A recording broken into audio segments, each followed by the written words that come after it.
C'est donc l'heure de votre rendez-vous politique du dimanche sur LCI en toute franchise. Soyez les bienvenus. Bonjour Éric Coquerel. Bonjour. Vous êtes le président de la commission des finances de l'Assemblée nationale, député La France Insoumise de Seine-Saint-Denis. À mes côtés pour vous interroger, Arlette Chabot, éditorialiste LCI bien sûr. Marion Mourgue, chef du service politique du Parisien aujourd'hui en France, notre partenaire. Bonjour à toutes les deux. Dans la seconde partie de l'émission, Bastien Auger nous rejoindra pour ces questions du tac au tac. Alors, vous connaissez le principe dans toute franchise, Éric Coquerel, on va démarrer par le oui-non. En gros, on plante le décor et on développera ensuite tous ces thèmes jusqu'à 11h. Oui-non, aura-t-on un budget finalement ? Pas celui attendu. D'accord. Le divorce est-il définitivement acté avec le Parti Socialiste, oui ou non ? Plutôt oui. Et oui ou non, faut-il armer les policiers municipaux ? Non. On y reviendra dans l'émission. Bon, finalement, ce week-end et ce dimanche, Éric Coquerel, est-ce que vous êtes fatigué ou pas ? Est-ce que vous auriez préféré siéger à l'Assemblée ? Ah oui, j'aurais préféré, oui. Je suis fatigué, mais j'aurais préféré. Je vais vous dire pourquoi. C'est que on aurait eu la certitude ainsi de pouvoir voter la première partie du budget sur les recettes, ce que nous n'avons pas aujourd'hui. Pourquoi je dis ça ? Parce que je vous rappelle ce qui s'est passé pour le projet de loi de finances de la Sécurité sociale.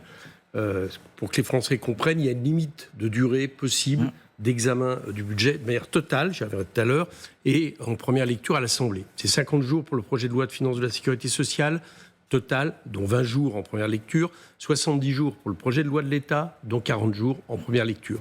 Et sur le projet de loi de finances de la Sécurité sociale, on est arrivé à 20 jours, il ne manquait pas grand-chose, 200 amendements. Ouais. Le gouvernement a la possibilité de dire on recule de 24 heures, il n'a pas voulu le faire, et hop, le texte est parti sans vote, ce qui arrangeait certains.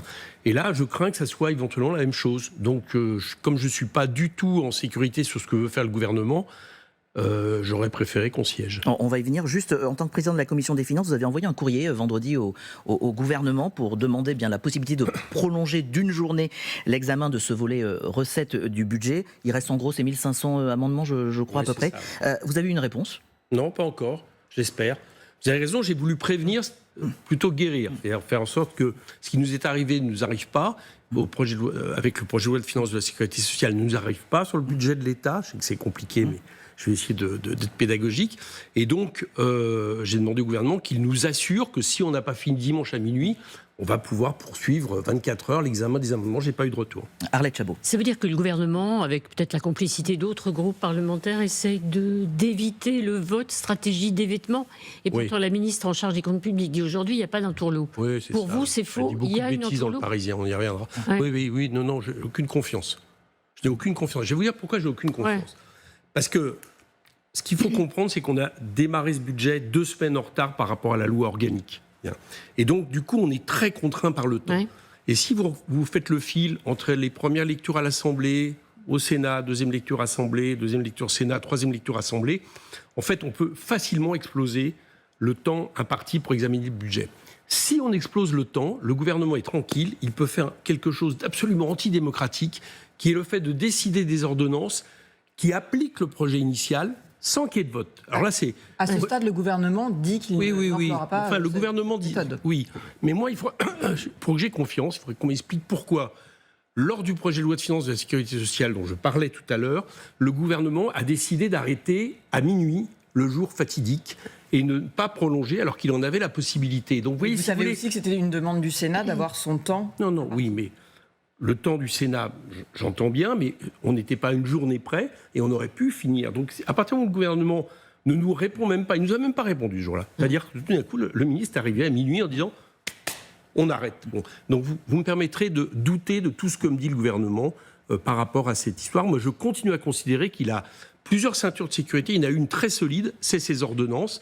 Et donc, nous, notre idée, c'est d'essayer de déjouer ça. Mais pourtant, encore une fois, Amélie de Montchalin va y revenir. Dans une démocratie, on vote. Donc, elle est effectivement favorable à un vote du budget. C'est clair et net pour elle. Et en plus, elle dit même s'il n'y a pas de vote, il n'y aura pas de suspension de la réforme des retraites. On y reviendra parce que, de toute façon, ça ne vous fâchera pas trop. Mais ça pourrait fâcher des partenaires c'est ce qu'elle dit, de compromis. C'est ce qu'elle dit. Et tout ça, c'est mensonge. En tout cas, ce que je constate, c'est qu'ils ne font pas... Dans les faits, ils ne font pas ce qu'ils disent. Je viens de vous citer l'exemple du projet de loi de finances de la Sécurité sociale où nous pouvions voter sans trop de problèmes. Ils ont décidé de ne pas le faire. Là, très franchement, moi je trouve qu'ils gagnent beaucoup de temps Amélie de Montchalin parle beaucoup à l'Assemblée nationale, donc on prend tout son temps. Et je continue à considérer qu'ils arrivent dans des délais pour faire en sorte qu'à un moment donné, si ils n'ont pas ce qu'ils veulent, c'est-à-dire, je vais vous dire ce qu'ils veulent. Oui. Ils veulent essayer de faire en sorte que le projet de loi de finances de la sécurité sociale, qui contient le plus de coupes budgétaires, soit in fine voté par le Parti socialiste. Ça, c'est leur objectif. Et dans ces cas-là, effectivement, ils seront sortis d'affaires. Bon, et s'ils n'ont pas ça, ils auront toujours les ordonnances. Et sur le budget de l'État, je pense que ça va être plus compliqué. Et moi, pour tout vous dire, je pense que ça se terminera soit en ordonnance, soit en loi spéciale. Je ne vois pas aujourd'hui comment ça peut être voté. Mais dans tous les cas, leur idée, c'est de gagner du temps. C'est ce qu'ils font. Vous disiez, Amélie de Montchalin a dit beaucoup de bêtises dans cette interview. Oui. C'est votre journal Marion. Exactement. Question. Je parle pas de Non, bien évidemment. Bien compris, question sur Amélie de Montchalin. Alors, elle cite notamment un chiffre qui a frappé les esprits, puisqu'elle parle d'un déficit autour de 5% du PIB, alors que le gouvernement voulait plutôt 4,7%. Est-ce que c'est satisfaisant pour vous d'avoir une copie budgétaire qui fait qu'on ne tient pas la réduction des déficits? Alors déjà, je vous rappelle que le Premier ministre avait dit que dans les marges de négociation, ça pouvait aller jusqu'à 5%. Donc, c'est pas, à mon avis, c'est pas un hasard qu'elle ait sorti ce chiffre. D'accord ? C'est-à-dire qu'elle estime qu'elle est toujours dans les purs. Moi, de toute façon, ce qui ne me satisfait pas, c'est ce budget de manière globale. Parce que je pense qu'il ne résout rien. Il aggrave les choses. C'est-à-dire qu'il propose des coupes budgétaires qui vont avoir des effets récessifs sur l'économie. C'est déjà ce qui s'est passé avec le budget précédent. Et donc, moins de cotisations, moins de rentrées fiscales, moins d'emplois, etc. Ce qu'indiquent absolument tous les chiffres économiques. Et deuxièmement, il ne nous permet pas, en plus, de dégager des marges de manœuvre pour investir considérablement, notamment dans la transition écologique. Donc, il a tout faux de ce point de vue-là. Et pourquoi fait-il ça ? C'est la deuxième partie, je suppose que vous me poserez comme question. C'est qu'en réalité, sauf de manière marginale, il ne veut pas toucher les impôts de ceux qu'il a privilégiés depuis 2017, c'est-à-dire les ultra-riches et les multinationales. Voilà la réalité. Est-ce que vous êtes quand même d'accord sur cet objectif de réduction des dépenses publiques, puisqu'il y a quand même des engagements européens? Non. Je suis d'accord avec le fait qu'il faut sans doute un peu réduire les déficits. Et pour réduire les déficits, moi je propose qu'on aille chercher ce qui explique les déficits. Alors ce qui explique les déficits depuis 2017, qu'est-ce que c'est ? Il y a deux choses. Il y a les crises, crise du Covid, pour moitié à peu près. Vous remarquerez qu'on a quand même un système capitaliste assez étonnant.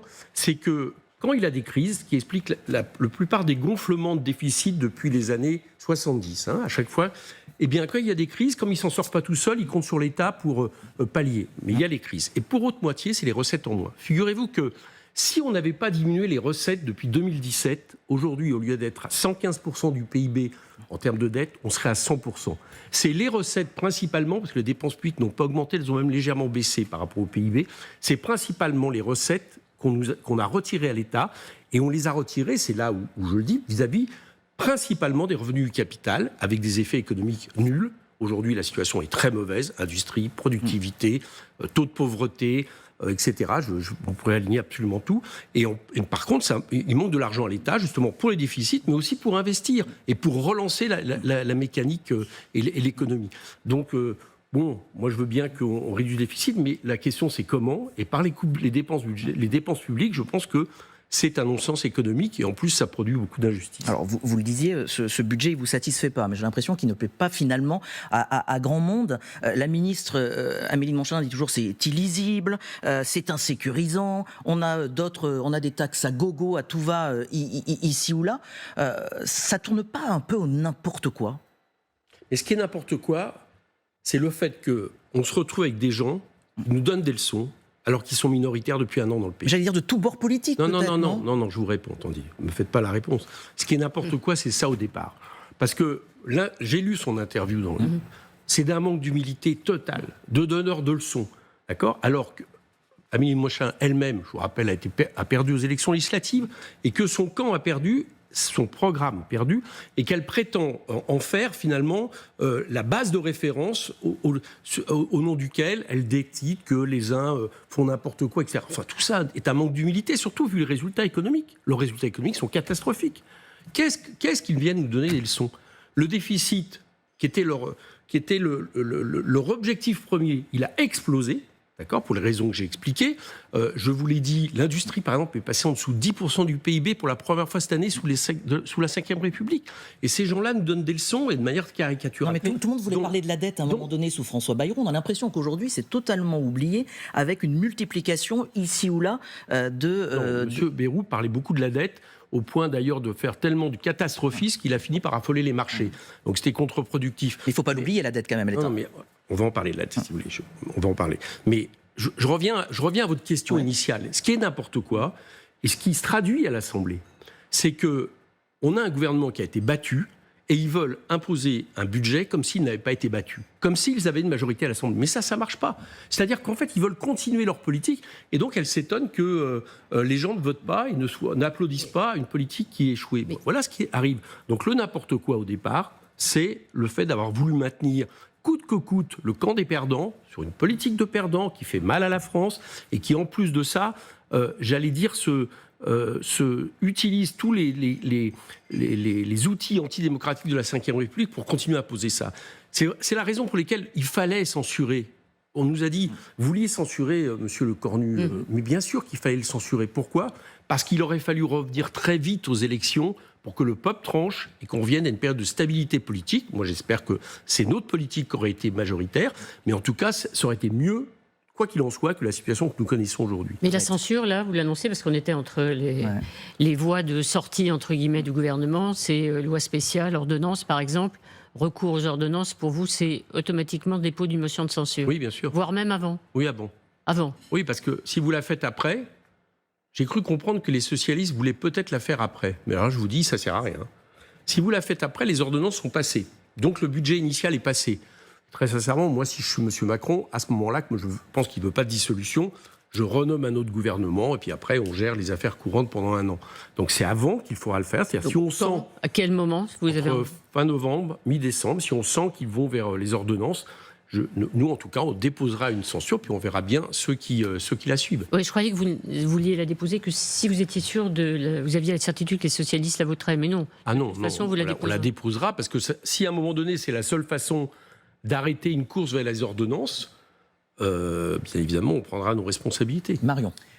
Dans la copie actuelle du budget, il y a 4 hausses d'impôts qui sont directement visées, si elles étaient appliquées, et qui seraient retoquées par la législation européenne notamment.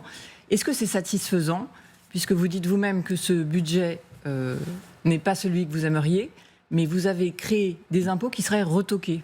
Alors, comme ça, c'est ce que dit la ministre. C'est ce que dit la ministre. Amateurisme, disent. Oui, c'est direction de la législation. Elle va plus loin même. Elle va plus loin. Elle fait du remake 1980. Vous savez, en 1980, quand la gauche est arrivée au pouvoir, vous avez voulu ressusciter l'URSS. La droite la plus bourgeoise disait les chars russes seront sur les Champs-Élysées, ce qui fait que moi je connais des gens qui sont partis en Suisse avec plein d'argent dans les machines à laver. Est-ce que vous avez quand même... Attendez, laissez-moi juste... Elle revient... Non, je trouve ça tellement caricatural et tellement... old school quelque part. Elle revient sur l'idée que ça serait l'URSS, une taxe sur les multinationales que je propose, qui consiste tout simplement à faire en sorte que les multinationales en France arrêtent de délocaliser leurs profits vers des paradis fiscaux. Alors si c'est l'URSS, excusez-moi, c'est juste théoriquement ce que voulait atteindre le pilier 1, qui malheureusement, à mon avis, ne verra pas le jour, décidé par l'OCDE. Bon, donc mais déjà, si juste sur ce qu'elle dit. Qui sont retoquées après. Alors, je vous explique. Ça, c'est ce qu'elle dit.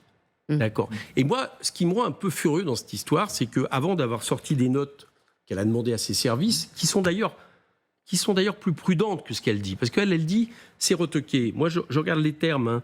Elle dit la note est beaucoup moins certaine, met du conditionnel. Explique par exemple que sur une note, on peut estimer que tout ça est compatible avec les conventions bilatérales. Quand ça irait au bout. Vous êtes sûr que ça irait au bout? Tout hypothèse la directive européenne. Enfin, déjà, ils sont beaucoup plus prudents. D'accord. Mais en plus de ça, avant même qu'elle fasse la note, de toute façon, comme ça ne lui plaisait pas, comme elle accepte que l'Assemblée décide, mais dans un cadre qu'elle a décidé et négocié avec le groupe socialiste, eh bien, ces taxes, ils sont les plus rentables, qui rapportaient quasiment 40 milliards. Elle a balayé ça en disant, en quelques secondes, tout ça n'est pas possible, etc. pire que ça, elle explique que éventuellement ceux qui seraient taxés de cette manière-là, c'est-à-dire on parle des multinationales, que je rassure les gens, on ne parle pas d'eux, on parle des multinationales qui font des super dividendes, font des rachats d'actions, délocalisent leurs profits, pourraient aller devant les tribunaux pour contester. Et qu'est-ce que fait la ministre ? Eh bien, elle donne déjà des arguments à l'avance au camp qui viendrait attaquer ces taxes, puisque en tant que ministre du Budget, elle explique de manière comme ça que c'est absolument attaquable et que ça ne peut pas passer. Donc je trouve qu'elle a fait beaucoup de choses et beaucoup d'erreurs. Moi, ce que je vous dis, c'est que j'ai fait ma propre note. Il y a une chose où elle a raison, c'est sur les superdividendes, il faut effectivement éviter la directive Murphy, je vais y venir après, mais sur les 3 autres taxes, je vous dis, je ne vais pas rentrer dans les détails, il y a déjà des conventions internationales qui font que c'est tout à fait possible et qu'on ne peut pas affirmer comme elle le fait, et ces services ne le font pas, sont beaucoup plus prudents, que tout ça ne marche pas. En réalité, c'est pour éviter quoi ? C'est pour éviter de contrer sa politique et de montrer qu'effectivement, on peut récupérer à des hauteurs de dizaines de milliards des recettes qui ont été prises à l'État pour privilégier on va dire les ultra-riches, et notamment les revenus capital. Voilà un petit peu la logique qui est derrière. Et vous lui avez répondu ce matin sur LCI. Un petit mot, vous l'avez évoqué sur le Sénat, sur le budget de la sécurité sociale. On voit un Sénat qui, en quelques heures hier en commission, détricote, carchérise, il l'avait promis, les sénateurs, ce qui a été adopté du côté de l'Assemblée nationale. Qu'est-ce que vous allez faire au final ? Qu'est-ce que vous dites là aujourd'hui aux sénateurs ? On repart après Vous le savez ça, non ? Oui, mais c'est partie même du plan du gouvernement, si vous demandez. Donc pour vous, pas de surprise ? Ah non, absolument pas. Ils ont dit ça depuis longtemps. Et donc après, hop, on repart. Ce qui va se passer, c'est justement là où rentrent ces questions de délai. Et c'est bien pour ça qu'il y a une espèce de jeu de théâtre. Quand Madame Montchalin, excusez-moi, mais c'est elle qui est à côté de moi tout le temps. Donc, puis c'est elle qui nous cible là, dans cet article du Parisien. J'étais assez étonné de son côté polémique. Elle avait évité jusqu'à maintenant. Mais bref, pas grave, ça la regarde. Donc, elle nous dit c'est l'Assemblée qui décide. On vient de voir que sur des taxes, c'est pas tout à fait vrai, mais enfin bon. Mais elle sait très bien qu'au Sénat, tout ça va être détricoté. Elle le sait pertinemment, y compris d'ailleurs le décalage de la réforme des retraites. Voilà. Qu'est-ce qui va se passer ? Ils vont remettre à zéro. Je vous dis ce qui se passe. Là, il reste... On va atteindre 40 jours. Enfin, on va arriver, sur le PLFSS, il va rester 30 jours. Le Sénat va discuter jusqu'au bout. Et après, pour 3 allers-retours à l'Assemblée, il va s'agir de remettre le texte en état, etc. Je ne crois pas qu'on le fera en 50 jours. Je ne crois pas qu'on le fera en 50 jours. En tout cas, le gouvernement a tous les moyens de ne pas le faire. Sauf s'il voit, effectivement, que le Parti socialiste... Parce que M. Farandou le dit dans un autre interview du Parisien. Je lis beaucoup. Voilà. J'ai bien vu ce qu'il dit.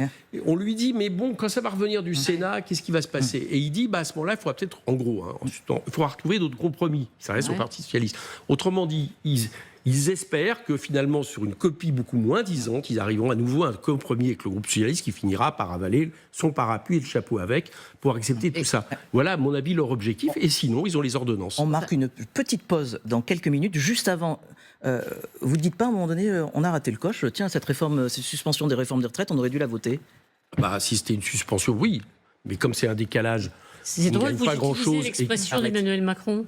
Oui, puis aussi du président de la Commission des affaires sociales à l'Assemblée qui a dit soyons honnêtes, c'est un décalage et qui en plus sera payé par les pensionnés et les malades et qui nous faisait en plus avaler le fait que pour la première fois l'Assemblée décidait de voter la retraite à 64 ans. Écoutez, moi je trouve que dans la balance le poids négatif l'emporte. Donc le reste de la gauche est totalement laissé berner, les écologistes. Pas tout le reste de la gauche, les communistes ont voté comme nous. Oui, mais les écologistes ont voté comme les socialistes. Non, beaucoup se sont abstenus. Oui. Donc il n'y a aucun regret. Ah non, y compris à l'égard de ceux qui vont qu'à part la bénéficier, CFDT, tous les syndicats sont d'accord avec nous.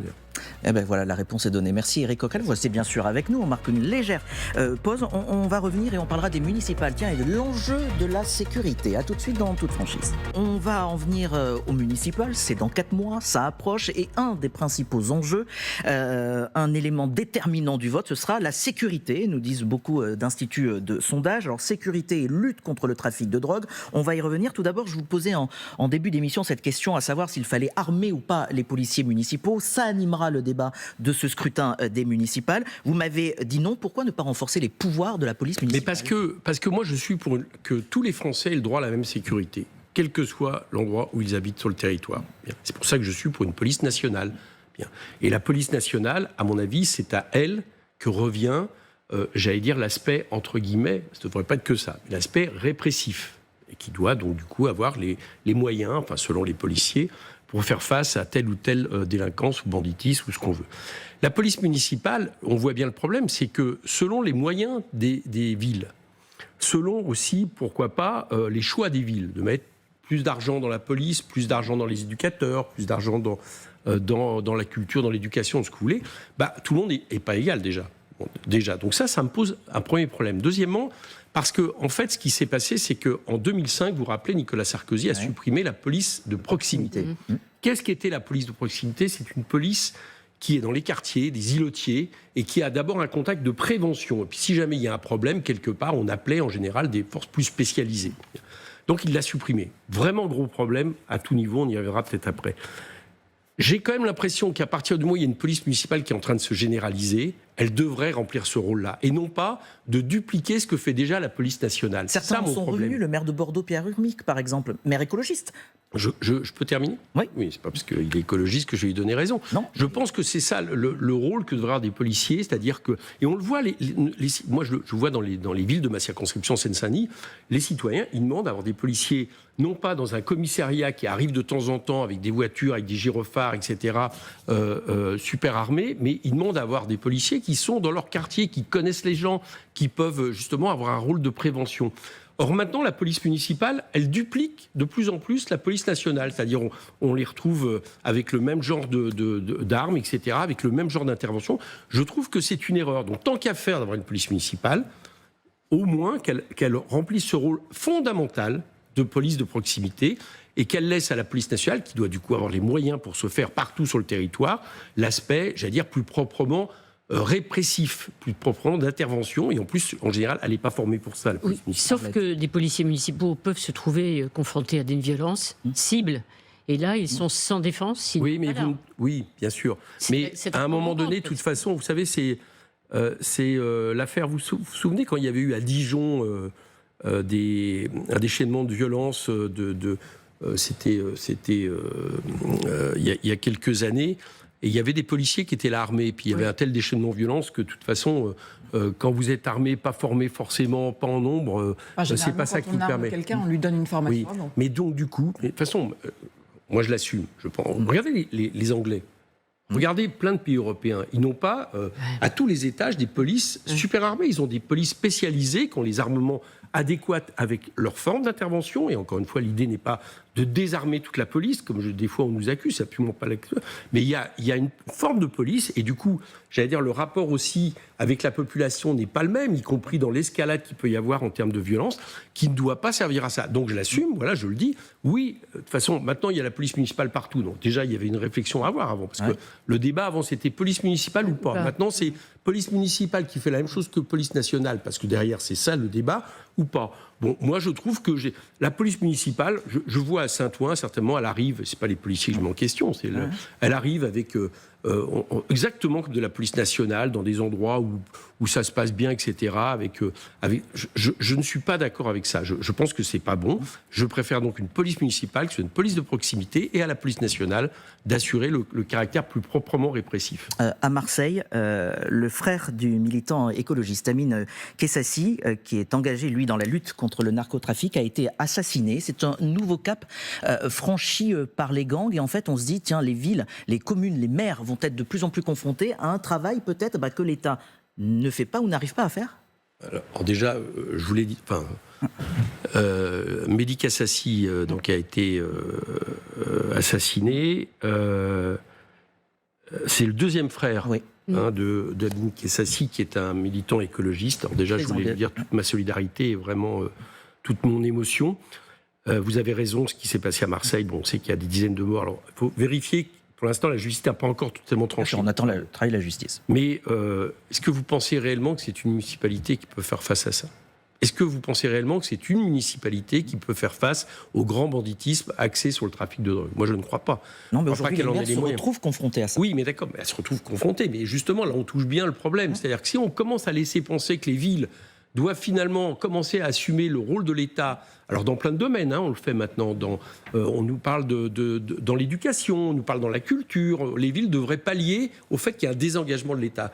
je suis radicalement en désaccord, surtout que je l'ai dit tout à l'heure, ça fait que nous ne serions plus dans ces cas-là dans une France une et indivisible, c'est-à-dire où les droits et les devoirs sont le même partout, mais nous serions selon les moyens de telle ou telle ville. Donc, si vous parlez du trafic de drogue, oui, il faut avoir une politique différente. On voit que les histoires de place nette qui ont été annoncées avec grand renfort de publicité, ça n'a rien donné.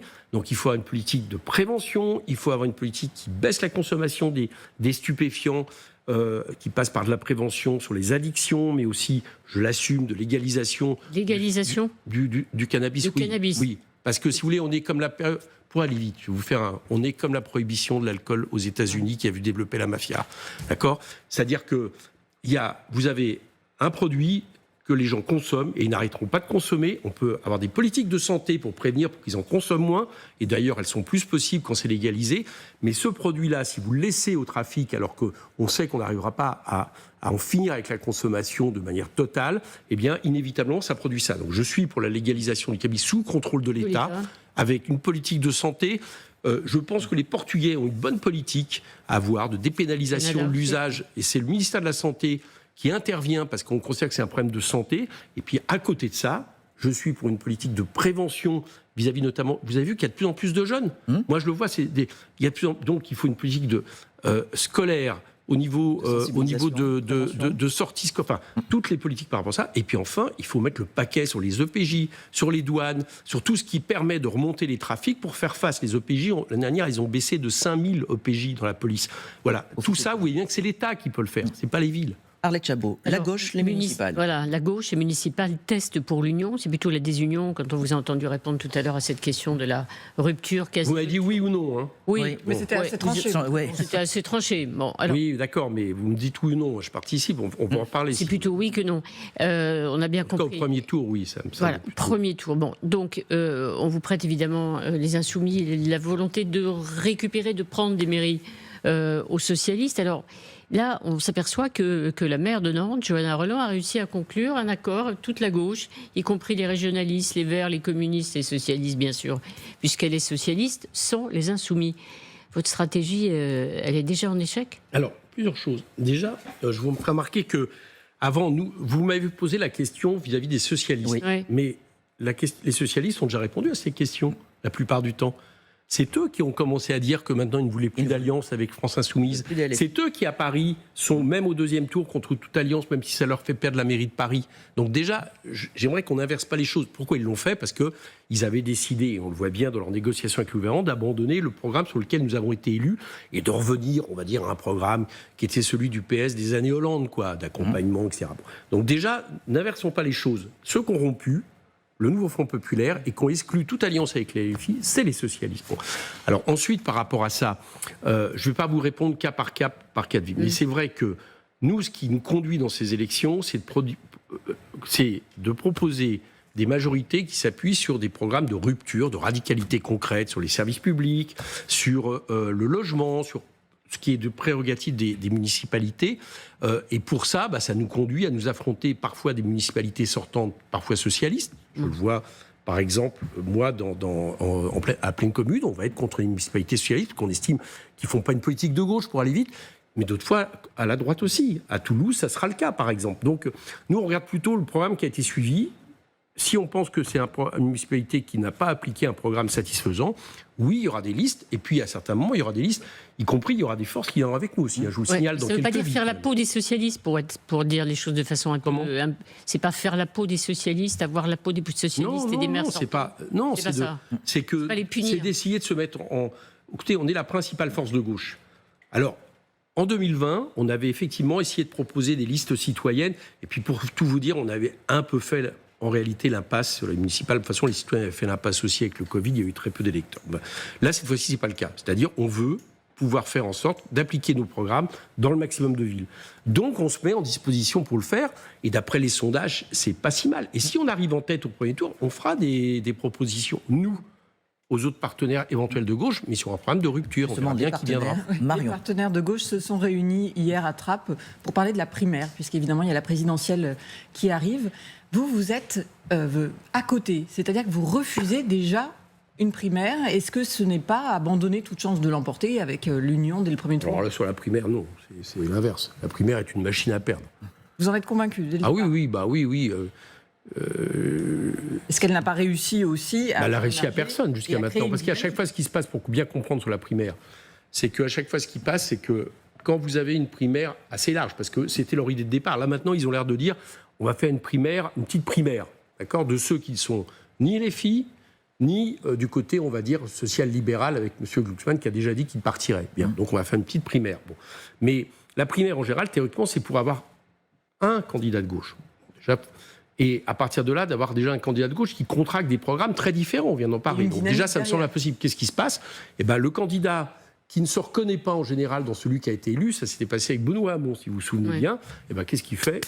Il part tout de suite et il va faire campagne pour un de ses adversaires. Donc c'est une machine à perdre, je ne crois absolument pas. Ça renvoie soit à l'idée, à mon avis, illusoire, comme quoi la gauche pourrait être représentée par un seul candidat, alors qu'effectivement, entre la ligne de rupture et la ligne d'accompagnement, il y a au moins deux logiques. Et puis sinon, c'est une guerre d'ego, quoi. Mais ça veut Parce dire que vous pourquoi ne les gens pourrez se jamais vous présentent retrouver Comment avec le Parti Socialiste. Vous ne pourrez jamais vous retrouver. Là, c'est acté. Jamais. Vous savez, il y a eu le NUPES et le NFP qui étaient les premiers accords de toute la Ve République au premier tour. Donc, je ne sais pas comment évoluera le PS à l'avenir.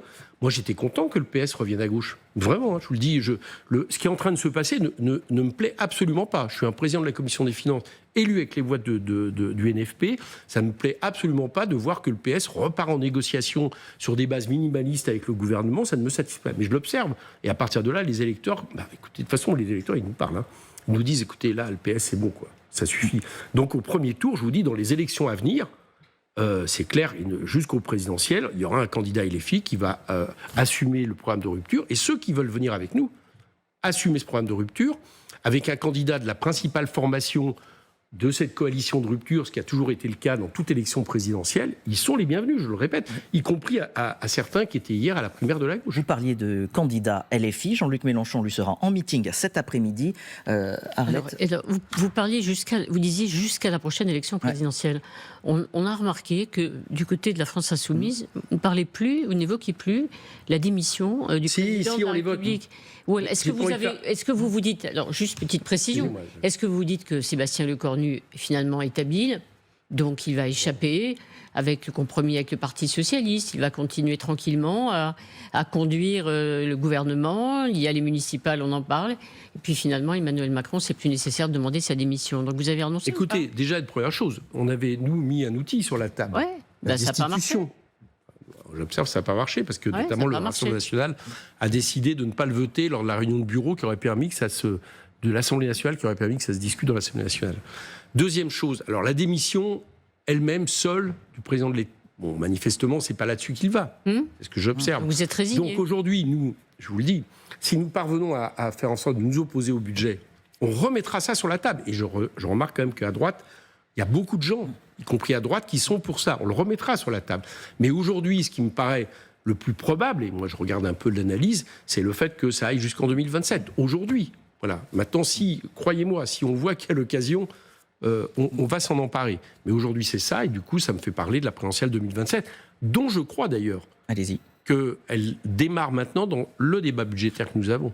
Parce que maintenant, bien sûr, le débat budgétaire, quelque part, est le début de la présidentielle, parce que pour tous ceux qui le suivent, et beaucoup de gens le suivent, moi j'ai beaucoup de retours, c'est assez étonnant, on voit bien qu'il y a une confrontation de positions, de projets. Donc quelque part, ça commence. Et si elle a déjà commencé, ça veut dire que c'est déjà Jean-Luc Mélenchon, vu les sondages, face à Jordan Bardella. Est-ce que pour vous, ça change aussi quelque chose si c'était Marine Le Pen plutôt que le président du parti du RN ? Déjà, je suis content parce que vous avez intégré l'idée qu'on sera en face du Rassemblement national deuxième tour. C'est ce que peuvent montrer certaines... Oui, mais je suis d'accord avec vous. Je donne raison. Je pense que c'est effectivement le scénario le plus probable. Écoutez, on prendra celui qui sera en face de nous. Voilà. Donc vous reconnaissez que ce sera Jean-Luc Mélenchon, votre candidat ? Alors, moi, je reconnais une chose. Je pense que Jean-Luc Mélenchon est notre meilleur candidat. Voilà. Et que je souhaite qu'il soit candidat. Maintenant, lui, il faudra peut-être aussi l'interroger sur... ce qu'il fera dans quelques mois, la manière dont il se sent, etc. Mais là, aujourd'hui, moi, je vous dis, mais avec une chose qu'il a dit hier dans je crois qu'il est dans une interview qui n'est peut-être pas encore sortie dans Politis, mais qu'il explique que ça sera aussi beaucoup plus que les autres fois, parce qu'on est plusieurs à être montés j'allais dire, en gamme, entre guillemets, ça sera une campagne aussi très collective, qui donnera à voir, par exemple, un futur gouvernement. Oui, Donc, vous savez comment fonctionne la présidentielle, on vote aussi. oui, non, mais moi, j'ai pas de problème. Quand je vous dis ça, je relativise pas. Mais vous me demandez, moi, aujourd'hui, je pense que Jean-Luc Mélenchon est notre meilleur candidat et j'espère qu'il le sera. Allez, on accueille Bastien Auger. Pendant qu'il arrive, Arlette Chabot va vous poser une petite question. Bastien Auger, pour ces questions du tac au tac. Oui, petite question sur les enquêtes d'opinion, les sondages. Quand vous voyez la montée, quand il progresse tout le temps, Jordan Bardella, dans les enquêtes d'opinion, comment vous vivez ça? Comme un échec, c'est-à-dire que vous n'arrivez pas... Non, mais la dernière fois... Non, mais vous n'arrivez pas à bloquer la progression du Rassemblement national. C'est un échec pour la gauche. Déjà, vu tous ceux qui ont essayé de le banaliser, ça ne m'étonne pas qu'il monte. Et vu certains médias qui sont carrément à son service, je ne parle pas de vous en l'occurrence, ça ne m'étonne pas qu'il monte. Mais ce que j'observe aussi, c'est que je peux remarquer la dernière fois, il montait, et à la fin, c'était terminé avec un point de différence. Oui. Un point. Ouais. La dernière fois, on nous disait qu'ils allaient gagner les élections législatives. Il n'y a même pas besoin d'aller voter. Jusqu'à 19h55, les sondages donnaient le Rassemblement national gagnant. C'est nous qui avons été en tête. Donc vous me permettrez de relativiser. Une élection, c'est pas un sondage. Des questions du tac au tac. Bastien Auger. Bonjour Bastien du service politique. Bonjour. Face à Éric Coquerel. Réponse courte, s'il vous plaît, monsieur Coquerel. Très courte, s'il vous plaît, parce qu'on a plusieurs sujets sur lesquels vous interrogez encore. D'abord, le président ukrainien Volodymyr Zelensky sera reçu demain à Paris par Emmanuel Macron et il espère, je cite, un accord historique avec la France. Alors on sait que dans les demandes, les préoccupations des Ukrainiens en ce moment, il y a le fait d'avoir une flotte aérienne moderne pour résister à celle de la Russie. Est-ce que vous verriez d'un bon œil, Éric Coquerel, que la France vende des Rafales à l'Ukraine ? Bon, écoutez, si on vend des Rafales à l'Ukraine, autant dire tout de suite qu'on envoie des hommes sur le sol ukrainien, parce que vous ne vendez pas des Rafales sans les gens pour les préparer, au départ... comment dire Donc vous êtes contre ?